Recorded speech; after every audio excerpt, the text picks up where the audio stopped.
Hola, buenas tardes. Jueves de nuevo.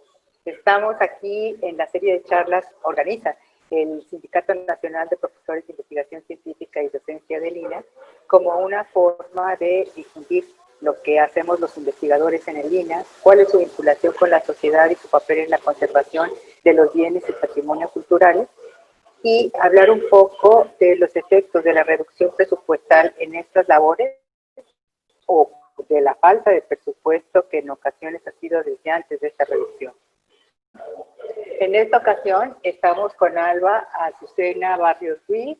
Ella es licenciada en Química por la UNAM, maestra en Geociencias y Planificación del Territorio por la Universidad Michoacana de San Nicolás de Hidalgo. Es profesora asociada del Laboratorio de Geología de la Subdirección de Laboratorios de Apoyo Académico de Lina. Ella se ha desempeñado en el área de arqueometría, abordando temas que comprenden geoquímica orgánica, caracterización mineralógica de lapidaria y análisis de pigmentos prehispánicos, mediante la aplicación de diferentes técnicas analíticas como cromatografía, microscopía electrónica, espectroscopía de infrarrojo y ramas. Ha sido coautora en diferentes publicaciones como La Máscara de Malinaltepec y El Códice Maya de México, entre otras.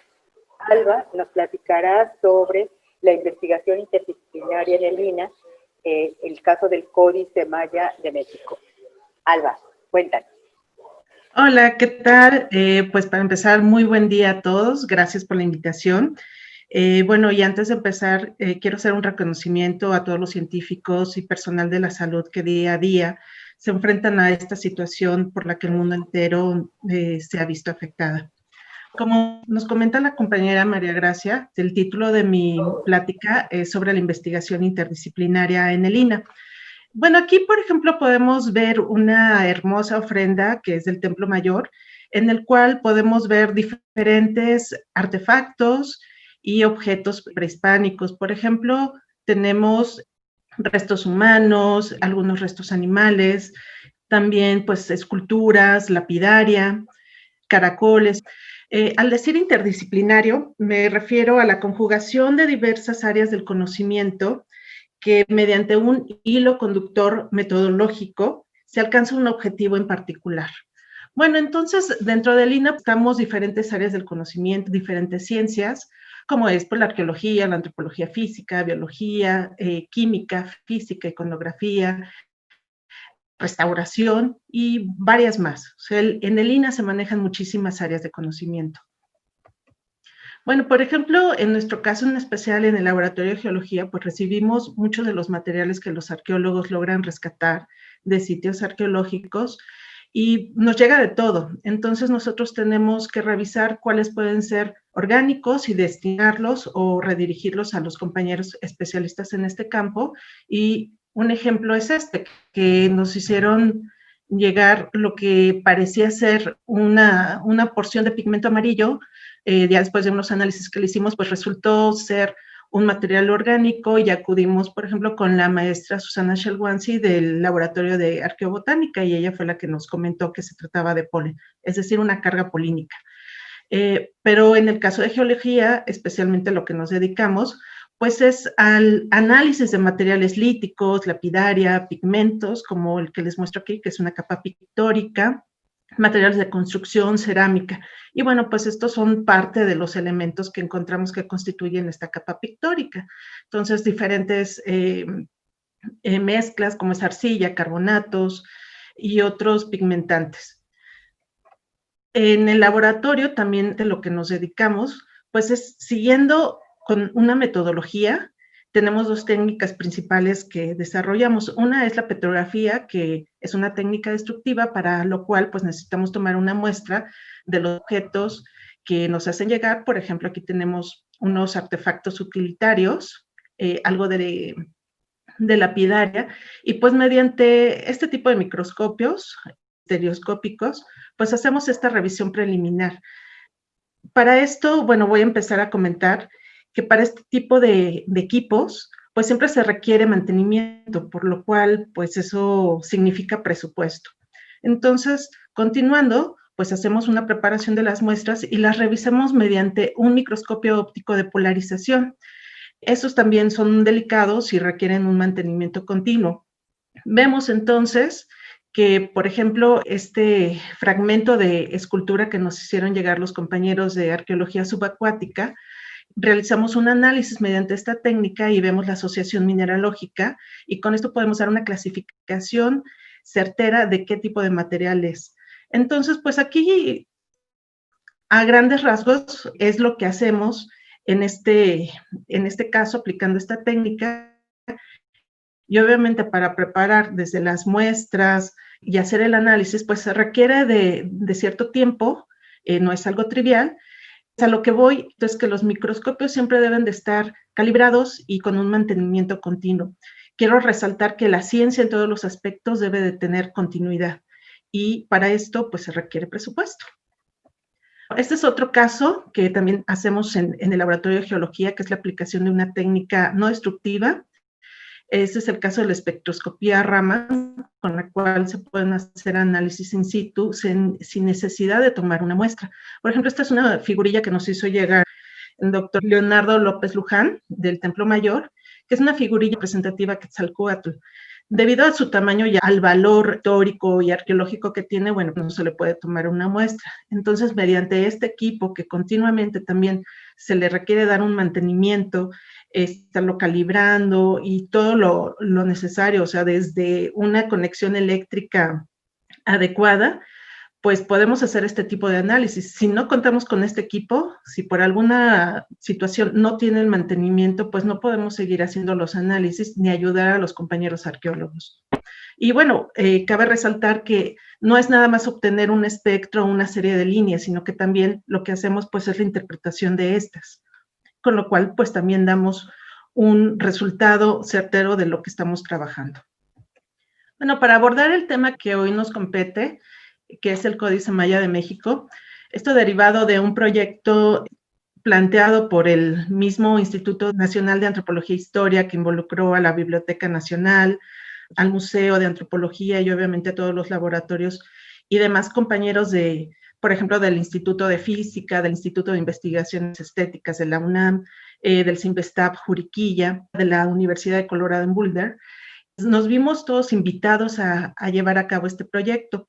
Quiero comentarles que la investigación, los resultados de esta investigación, pues fueron trascendentes porque se determinó que este es el único códice auténtico que está en México. El resto está en el extranjero. Y el más antiguo, se sabe que este se elaboró alrededor del 1200 después de Cristo, es decir, en el posclásico temprano, y bueno, pues eso nos hace referencia del por qué no está tan colorido como el resto de los códices mayas. Se habla acerca de un momento de crisis en la sociedad mesoamericana. Entonces, eso mantuvo en cierta discrepancia la autenticidad de este códice. Y bueno, la controversia sobre el asunto de su autenticidad pues duró más de 4 décadas, hasta que nosotros ya determinamos con precisión de los componentes por los cuales está constituido. Me refiero únicamente a la capa pictórica. Lamentablemente, otro de los factores que favoreció a que esta controversia se mantuviera por tanto tiempo es que proviene, lamentablemente, de un contexto de saqueo. Entonces, para empezar, el primer estudio sobre los pigmentos se realizó en la Subdirección de Laboratorios y Apoyo Académico, junto con el ingeniero Ricardo Sánchez y el químico Alfonso Cruz Bustos. Ellos hicieron un primer informe que es inédito, lamentablemente pues no se pudo publicar, pero ellos hicieron un acercamiento de los principales pigmentos y constituyentes de la base pictórica de este códice. Y fue en el año de 1985, y hasta ahí se quedó el estudio. ¿Cómo trabajamos? Toda la toma de muestras se hizo en las instalaciones de la bóveda de la Biblioteca Nacional de Antropología e Historia, y pues vemos que aquí la acción de los restauradores es importantísima. Ellos fueron los que nos ayudaron a manipular, mover todos los contenedores del códice, y bueno, sin ellos no habríamos podido manipular o tomar las muestras. O sea, son personas sumamente especializadas. Pues en la primera tenemos a los 3 restauradores, en la siguiente tenemos ya a mi compañero, el ingeniero Sánchez, el responsable más bien del laboratorio de geología. A continuación, pues están mis compañeros José Luis Alvarado y Susana Shelwansi del laboratorio de arqueobotánica, la doctora Josefina Bautista de antropología física, y a mis compañeros, amigos y colegas del CIMBESTAB Juriquilla, con quienes realizamos las mediciones in situ de 2 de las hojas más afectadas, donde se tenían los pigmentos que más nos llamaban la atención. Aquí tenemos una imagen de cómo se fueron tomando las muestras. El trabajo fue arduo y muy delicado, y debido al deterioro que tiene el códice, se tuvo que hacer con una metodología muy, muy estricta para no afectarlo. Entonces, pues volvemos a notar que, que la base pictórica del códice pues está constituida por una imprimatura, por los pigmentos rojo, negro, el verde azul, que nada más se presentaba en el folio 10. Bueno, este es el folio número 10, el cual es el más afectado debido al deterioro, y encontramos parte del pigmento azul maya en esta parte, y esto fue lo que nos sirvió para tener más muestra de análisis. Entonces, pues vemos, según lo que nos han comentado algunos compañeros arqueólogos, pues se suponía que este códice estaba constituido originalmente por 20 folios, y por el grado de deterioro, por el contexto de saqueo, pues se fue alterando y se perdieron la mitad de estos y nada más conservamos 10. Y bueno, quiero hacer el comentario que también encontramos otros restos que nos dieron todos los elementos para corroborar que se trata de un documento que estuvo, según lo que se comentó, en una cueva en el sur de Chiapas, y pues estuvo expuesto a esas condiciones junto con esas reliquias. Y algunos de estos materiales fueron entre excretas, lo que referimos como microdomos, que puede ser por un evento ritual, y los frentes de humedad, por ejemplo, que más adelante les comentaré. Bueno, continuemos. En este caso, nosotros, permítanme un segundo, pues junto con el doctor Eric Velázquez, pues notamos algo muy importante. Él hizo un estudio de paleoiconográfico con base en algunos registros astronómicos, y cuando estuvimos analizando el ingeniero Sánchez y una servidora cómo estaba aplicado el pigmento rojo, pues vimos un material interesante, que además de ser la hematita terrosa que le da el color, encontramos este tipo de minerales que funcionan como un tipo de reflejo y que pueden hacer alusión a lo que son los destellos de Venus o la misma estrella, representativo en el caso del códice, debido a la función o al simbolismo que tenía. Entonces, bueno, pues esto lo representamos de esta forma, y obviamente pues esto lo hicimos mediante el equipo que tenemos. Este es el primer folio que para efectos prácticos se tuvieron que hacer unos contenedores especiales que los compañeros restauradores hicieron ex profeso. Obviamente, pues el presupuesto estaba un poquito corto porque no teníamos contemplado esto para llevarlos al CIMBESTAB Juriquilla. Entonces, lo que nos interesaba de esto es que en esta hoja del códice, pues vemos en este recuadro que es el único cautivo, representación de cautivo con una aplicación de café claro, que es un pigmento que no se había logrado distinguir. Aquí pues mostramos los puntos que analizamos con esa técnica. Si nosotros tendríamos un equipo Raman, haciendo un pequeño paréntesis, si tuviéramos un Raman con más fuentes láser, lo podríamos haber hecho nosotros. Pero bueno, debido a esta falta de equipos, de infraestructura, bueno, pues tenemos también que recurrir a compañeros, que su aportación fue muy, muy valiosa, pero creo que el instituto también puede hacerlo, obviamente con la infraestructura adecuada. Continuando, pues vemos que es un material pues muy, muy frágil y que no se podía exponer a ningún tipo de alteración para no perderlo. Y encontramos que este pigmento café claro, que también está en algunos de los bordes o como bocetos para hacer las figuras finales en el códice, está compuesto de grana cochinilla. Este es un pigmento híbrido a base de una arcilla, por ejemplo, de otros minerales, eh, con ácido carmínico. Y esto es lo que nosotros determinamos. Y pues esto es algo inédito también que aportó como un elemento de la autenticidad del códice. Bueno, pues nosotros, además de que con la ayuda de los compañeros del CIMBESTAB se hicieron las mediciones, pues una servidora se encargó de estar haciendo el tratamiento de los datos, de mostrar los espectros y obviamente pues hacer la correlación de los componentes.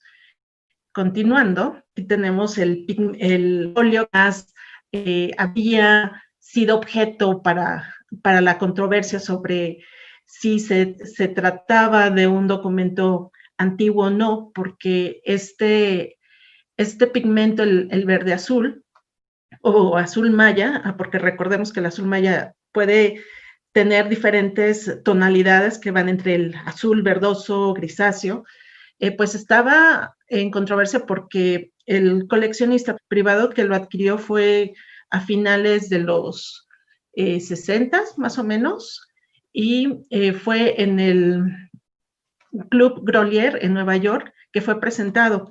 Este coleccionista, como les comenté hace un momento, pues lo obtuvo de saqueadores, lamentablemente, y ese fue uno de los hechos por los cuales también pues no se sabía si efectivamente había sido un códice hecho en la actualidad o si ese azul maya y todo lo que constituye este códice pues había sido de elaboración prehispánica. Entonces, si ustedes se dan cuenta en el recuadro, pues vemos que la cantidad de azul maya que se conservó pues es mínima, además del pequeño, el pequeño porcentaje que se transpuso en el folio contiguo. Y para hacer este análisis, los compañeros restauradores se encargaron de hacer un contenedor especial, igual exprofeso como en el caso del folio 1, para transportarlo. Este tipo de cosas pues no se tenían planeadas dentro del presupuesto. Obviamente pues nos vimos reducidos en algunos detalles ya como fruto de la investigación para darlo más a conocer. Pero bueno, se logró, se hicieron los análisis in situ y por ejemplo en el caso del componente inorgánico, sabiendo que el azul maya es una mezcla de arcilla y azul maya, pues el ingeniero Sánchez fue el que se dedicó a determinar la morfología de la arcilla, hacer mediciones muy precisas del grosor de la imprimatura, a determinar si era una arcilla especial, que en este caso fue la paligorskita, y pues por mi parte me dediqué a hacer todo el análisis de los componentes orgánicos, pues esto ya determinando de forma precisa que se trata de paligorskita e índigo, pues sin lugar a dudas se trata de azul maya y en función de todas las referencias y de la época en la que se encontró y cómo había sido encontrado o analizado en estudios previos esta conjunción de constituyentes del azul maya como un nanocompuesto, que de hecho se considera el primer nanocompuesto en la historia, hecho por los mayas, obviamente, pues resultó ser lo que esperábamos. Y efectivamente, pues este fue lo que obtuvimos. Aquí les presento parte de lo que analizamos, tanto in situ, las muestras, las micromuestras que tomamos, tanto del folio 9 como del 10, y un azul maya de referencia que ya había sido estudiado también en el laboratorio de geología, que esta referencia proviene de un rescate arqueológico de hechos por los compañeros de Salvamento. Y bueno, pues aquí les presento cómo se hicieron los espectros Raman y el tratamiento que les dimos para asignar los valores y el tipo de enlaces presentes en el índigo. Pues llegamos a varias conclusiones como parte de este proyecto interdisciplinario. Tenemos que la imprimatura y el material vegetal nos hace pensar que sí se trata de un documento prehispánico. Quiero resaltar que fueron los compañeros del laboratorio de arqueobotánica de la subdirección de laboratorios quienes hicieron el análisis de las fibras también, bueno, determinamos la composición mucho más detallada y precisa de la composición de la imprimatura, que son un grupo de sulfatos, y los pigmentos que se determinaron previamente, pues hicimos más acercamientos y expandimos un poco más el conocimiento de estos. Y lo más importante es que se demostró la presencia del pigmento de azul maya, el primer nanocomposito como que les había comentado, y aquí en una forma representativa pues les presento cómo es la paligosquita, es un mineral arcilloso, fibroso, junto con la planta de índigo, y de ahí la planta indicófera subfructicosa, de la cual se extrae el índigo. Entonces, pues aquí haciendo una referencia de dónde pudo haber procedido el material arcilloso, pues se considera que pudo haber sido de Yucatán, mientras que el de la imprimatura, pues de esta zona centro del país. Entonces, este es un gran hallazgo. Y bueno, pues de las otras cosas que logramos analizar, perdón, de los otros materiales, como la grana cochinilla, la cual no se había identificado, y también se puede considerar un nanocomposito. Todavía el códice nos da mucha oportunidad de estudiarlo. Lamentablemente el proyecto paró, no se pudo seguir. Seguramente una de las causas pues fue la falta de presupuesto, que ya no se puede continuar con este tipo de estudios. Y quiero nuevamente hacer énfasis que la ciencia siempre tiene que ser continua, y para que esto prosiga se requiere de un presupuesto digno y suficiente. Entonces, pues, continuando con lo que es las evidencias que nos presenta el códice, pues vemos aquí algunos patrones del desgaste o la intervención biótica que hubo. De hecho, aquí vemos también las huellas que coinciden plenamente con el desgaste, y estas huellas pues son las excretas que encontramos. Los microdomos son diminutos, pero los vimos en este folio y en otros que, según los compañeros arqueólogos, podían hacer alusión a un ritual. Entonces, pues vimos muchas cosas, es algo muy, muy interesante, fue muy satisfactorio. La verdad fue una experiencia fantástica porque en lo personal aprendí mucho de mis compañeros, y el trabajo que se obtuvo lo vemos, o lo vimos más bien, lo seguimos viendo en diferentes publicaciones, que tanto a nivel nacional e internacional. Entonces, pues vemos desde Der Spiegel en Alemania, de la Deutsche Welle, de CNN, El País. Y bueno, esto muestra que el INAH tiene una capacidad enorme para aportar a la sociedad mucho del conocimiento, mucho de lo que se encuentra. ¿Y qué es lo que nos falta? Realmente son tanto recursos económicos como personal. Tenemos muy pocos especialistas, desafortunadamente, en el INAH, y quisiéramos que esto se ampliara, que tuviéramos más apoyo de los chicos que se siguen preparando. Nos gustaría también seguir preparando más gente, más especialistas, y para todo esto se requiere presupuesto, o sea, es algo ineludible. Bueno, y también como resultado de la investigación, tenemos algunas publicaciones. Lamentablemente del libro con su facsímil, pues fue un tiraje reducido, lamentablemente se agotó, no se encuentra prácticamente, pero también para la gente que se interese, pues está en YouTube, en el canal del INAH, lo que fue el simposio y la presentación de todos los resultados a mayor detalle, de todo el grupo interdisciplinario que formamos parte de este proyecto. Y también se tiene un recurso multimedia, que aquí está la dirección, pero yo creo que sería muy interesante y sumamente gratificante para nuestra institución que hubiera más recursos multimedia para toda la sociedad, o sea, que no nada más fuera para el códice, que es importantísimo, tiene un impacto internacional histórico en nuestro país, y creo que también debería de haber más de este tipo de recursos para las diferentes áreas que comprende la investigación científica en el INAH. Bueno, y ya casi para terminar, quiero hacer énfasis en que el patrimonio cultural de México es de todos. El INAH es la institución federal que se encarga de la investigación científica, del rescate y registro arqueológico, histórico, paleontológico, como se los muestro en la pantalla, de la restauración y conservación, la divulgación, la docencia y la custodia.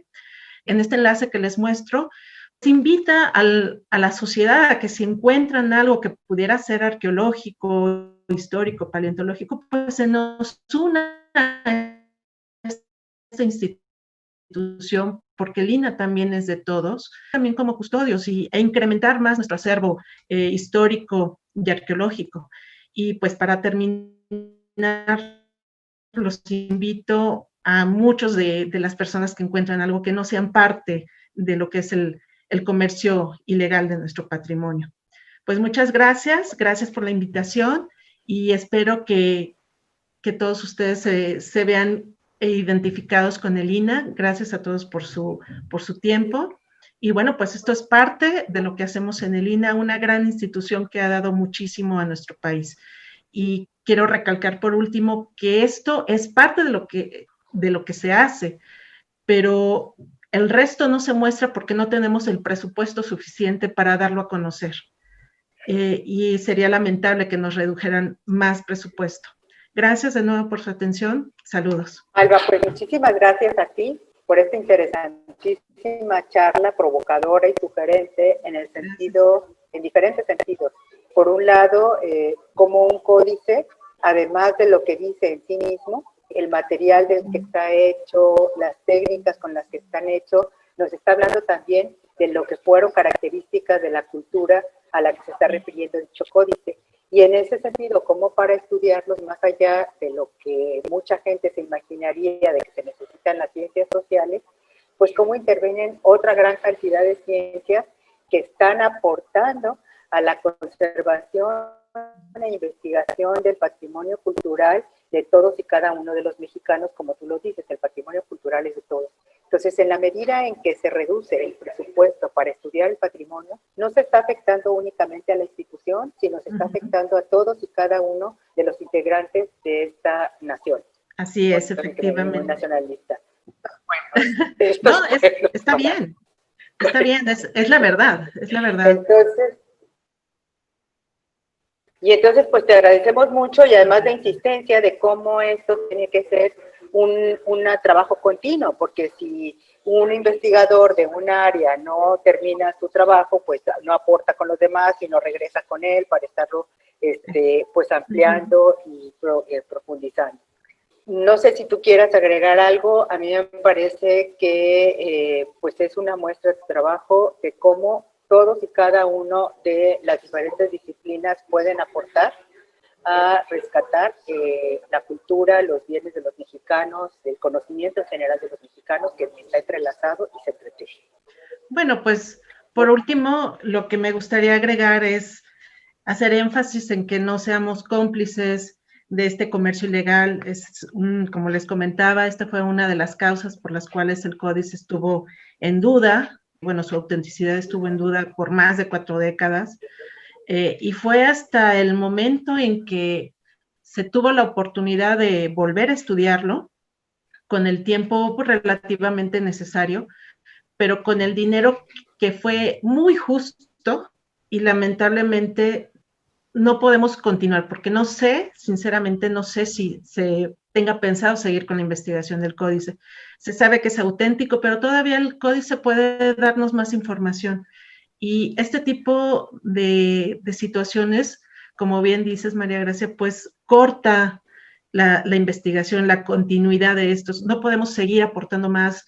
Lamentablemente, pues nos vemos obstaculizados porque ciertamente informamos, pero no llega a toda la sociedad. Entonces, he visto que el reclamo de muchos es que no sabemos qué hace el INAH, no vemos productos. Pues no los vemos porque no están disponibles todos los resultados que hacemos, no se difunden como deberían, y mucho de esto se debe a una falta de presupuesto. No están pues diseñados o calculados, pues qué tantas publicaciones, el material con que se hacen estas publicaciones, o sea, es todo, es muy diverso y no tenemos la suficiente infraestructura para distribuir todo lo que se publica y todo lo que se hace. La institución es muy valiosa, es importantísima, es uno de los fundamentos de que nos llevan a nuestra identidad, pero ante todo el conocer a nuestro país. Y pues sí, sí noto con tristeza que el interés a conservar tanto la identidad de nuestra institución y seguir trabajando y haciendo algo por nuestro país, pues se ha visto truncada debido a este recorte.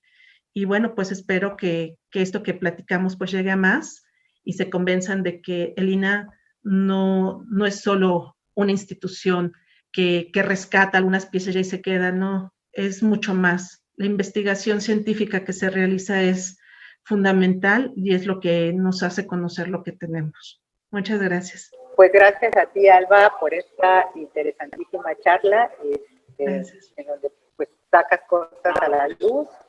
El mantenimiento de los aparatos creo que es un problema en muchas de las áreas del instituto. Podría decir que en el caso del proyecto que yo trabajé durante muchísimos años en el instituto, están a punto de perderse las voces de alrededor de 80 personas, porque nomás no ha habido presupuesto a lo largo de 20 años que se solicitó para digitalizar esas voces. Entonces, pues son voces de personas que han participado directamente en la historia y que se perderán porque no hay la voluntad por parte de las autoridades de que esto se rescate. En mi caso, respecto a los aparatos, ¿no?